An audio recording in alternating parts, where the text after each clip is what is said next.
That scared me. I was ready for it. I was ready for it, but I wasn't ready. Like it's louder and like it's more in your face. That's loud, eh? Go like back 45. Yeah, now go hard in.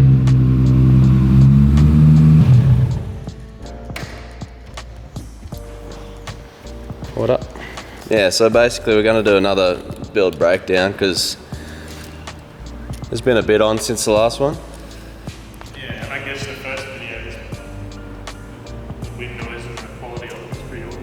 Yeah, quality was half trash. There's a few things different too, like it's all the panel and paint's been done, it's all got the drag wing on it, the gas is all set up. We'll get more sounds this time. Yeah, we'll try to get rid of that wind noise. We had some comments saying they wanted more of the sound of the car because we left that out, especially in your casting couch video. Yeah, well they're all just sort of cinematic rollers. It was not... Yeah, we didn't have any audio set up, so we'll get some sounds. We've got some purging shots. Yeah. Connor's got no nitrous left. That's the only reason it's got nitrous, is just like some people at car shows. Yeah, it rolls into the local car show. Alright, new bottle. That's it. $2 grand with a nitrous kit and fucking purge set up. Just so I can go whoosh. And everyone with combos can be like, whoa, yeah, do the Fast and Furious thing. Do the thing. I had someone the other day and he's like, do the thing. Do the roar. I'm like, what? The nitrous thing. And I'm like, oh yeah, right. Whoosh. Right, where do we want to start? I reckon we go the front back. We'll give like... front to back. Yeah, front to back. Pop the boy. This is probably the thing that lets the car down the most, is the engine bay, like just the look of it. It all works, still very functional, but it could just do with a nice tidy up of the bay one of these days, but I mean, I'd drive it too much to be worried about that. But. And the wiring, like we've just added to the original harness way too many times. I just need to start again, make a new harness, because it's just sort of, I've cut it up and put new bits and run wires through the firewall in different places and stuff just to set everything up since the original harness got made. But one day I'll get it rewired. And it'll never be fully done. No, that's it. They're never fully done. And when, like, you know, I'll get all these little holes and whatnot, like welded up, and I'll get the engine bay actually painted, not just rattle can black like it is now. But in the meantime, it just works. I enjoy it every day. So we'll give us a basic overview of the setup. So it's, as you know, it's an RB26 cylinder head on a 3 litre bottom end, standard crank. It's just got some nice spool I-beam conrods, CP pistons. Like it's a pretty proven combo for years now, so, and it works good. Like 1/2 inch main studs, 1/2 inch head studs, Nitto gasket. It's got some just drop in, I think they're 270 degree at 9.5mm lift camshafts in it. It's pretty basic really, it's just your usual sort of. What's your hot side setup? 6 boost? 6 boost T4 split pulse in exhaust manifold with a 50mm turbo smart gate.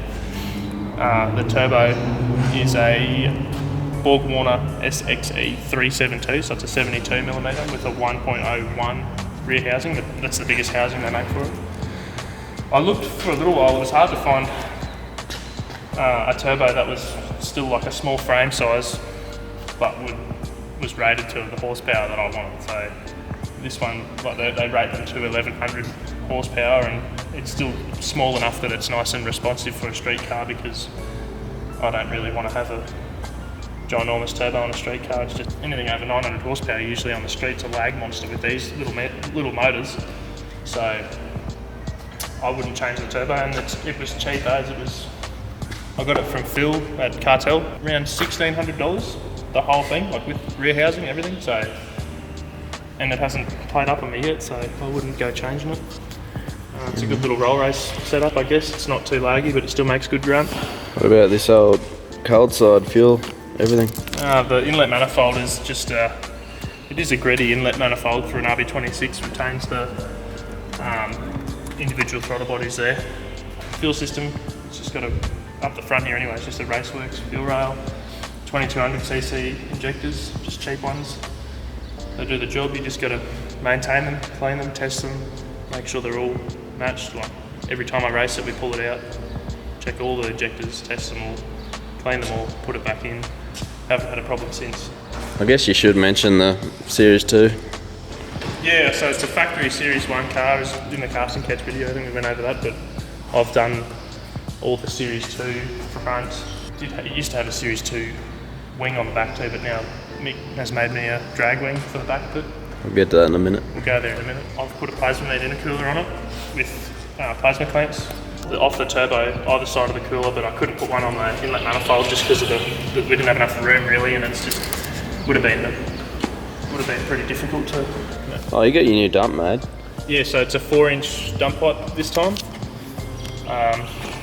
Just, I guess, the little things to attempt to reduce some of the manifold pressure, because that's one of the key things with these things, is trying to get as much. If you're putting 40 pound of boost in the engine, you've got to get rid of the burst out of the exhaust as quick as you can as well. So we did have a 3.5 inch exhaust. I don't have any data, like it doesn't have an EMAP sensor in it, but I wanted to make a new dump pipe, and we chose 4 inch just to, like, it might have helped, I guess. But yeah, Mick Garner from Mixed Metalcraft. Mickey OG. Mickey G, he's a legend. He does all the fab work on this thing. You won't find anyone better. Did the sump, all the intercooler piping, so the exhaust, mounted the cooler, everything, the drag wing. Yeah, did the drag wing. Box for the shifter. We run over suspension in the front. Wheels. Tyne EDFC coilovers. They're nice and soft. So drifting, that's no good. So Andy went and bought himself some new coilovers for his car, nice, the correct spring rate that you're after for drifting. And these were pretty good for drag racing. They're nice and soft, so they're in here now. Thanks, Youngie, for that. So the fronts are Buddy Club P1, well, Buddy Club P1s all round, but the fronts are 17x8s. The rears are 15x8s just for the big tyres. DDR brakes on the front of it, 324mm slotted rotors. It's a nice set of pads in there. It's got to be tidy. It can't just be a ratty old race car. It's a street car. The dash mat, everything. The drop box to keep the shifter nice and hidden. Thanks, Mick. It all serves the purpose to keep the car looking as street car as possible. We got the ECU hidden under there. I like having it there. Like, I've never seen anyone else do that. The boys at Miller's decided to put it there. It's nice and accessible if you need to get to it. You don't have to be up under the dashboard like everyone else does when they mount them up there. I think it's silly, but we just ran the wiring. It's nice and neat, tucked up under there to the ECU sits straight under the passenger seat, and then you can run your tuning cable up into the glove box, so it's always the center console rather, so it's always handy. New IC7 dash from Haltech. I think they're like a really good bit of gear. And then I don't know if you can see much in there, but Mako Motorsport actually make a recessed dash around. They 3D print them for all your makes and models really. Like that now arms the nitrous, and then that's the purge button, as you saw before. Next to it, purge the nitrous, and then that's the magic button. So because we're not using this anymore for the boost, what I've done, what the boys at Miller's have done for me, is 12 position, I think they call it a trim module, boost trim module. So you can effectively have up to 12 different boost settings. I use about 5, I think, and it basically I can turn it back to wastegate pressure, and I think it only makes about just on 500 on about 15 pound. But then from there I can turn it up 5 psi at a time. If I want to say do a bring it up on the trans brake, I just arm the nitrous, purge it, and then press that, and away you go. It sprays gas to bring that sprays a little bit of gas from about 2800 on through to about 4 grand, just to get it past the converter and then up on the 2-step. And it happens like that now. It's really good. Start to chop some people at rail racing. Before it got painted, I took this because I wanted to take the skirts off, trimmed this little part of the rear arch out just a little bit. It's nice and neat, like you wouldn't tell if I didn't tell you. Just to allow for the diameter of these things, the rolling diameter, because they're a 28-inch high tyre. They're 275/60 15 radial pro from Mickey Thompson. Far better than the Hershey's. Juddy from R&R Tyres in Toowoomba did the alignment on it too, and he's got it spot on. So I suppose you'd say all the three combined, the tyres, the coilovers and the alignment, it's grippy as now. I can put way more power in it way earlier at the track now than what I was able to last time I went roll racing. So I was determined to get Mick to make me one. As much as he was hesitant to, because it's a bit of a funny shaped boot, the 33s, because they come in at the back and they've actually got a curve like that. So it was a bit of as he tells me, it wasn't quite a challenge, but he nailed it. I think I split my pants. Are they brand new? Yep. Too fat. You shop at the big boy section, it came like that. Alright, pop it. Right, so we got a new name for the car. It'll still go onto my highway, but the plates haven't changed, but I'm going to nickname it Miss Johnson. Mrs. Johnson, how are you? Oh, hell yeah. Ooh, Johnson got a fat ass.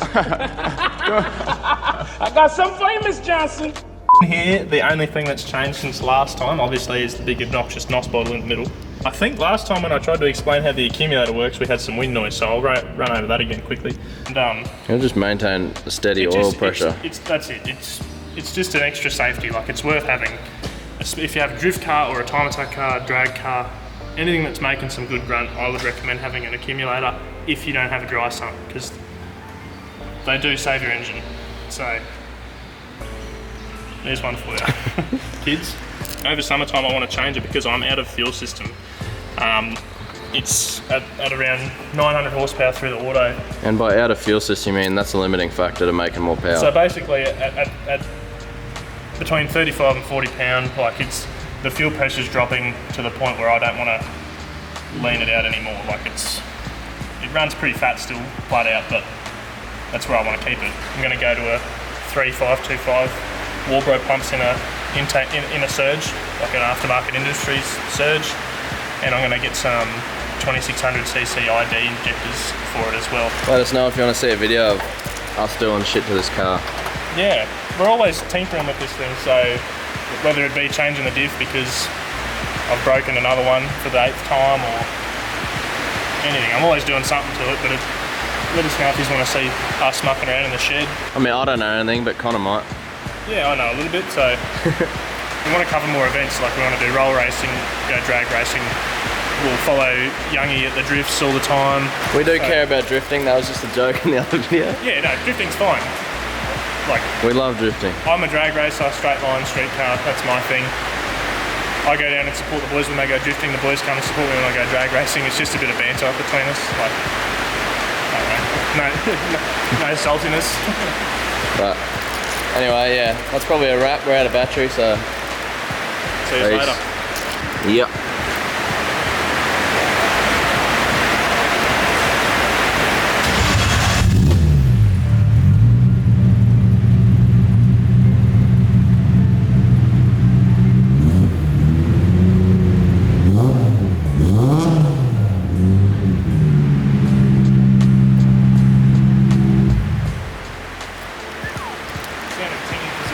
Cold, the exhaust is cold.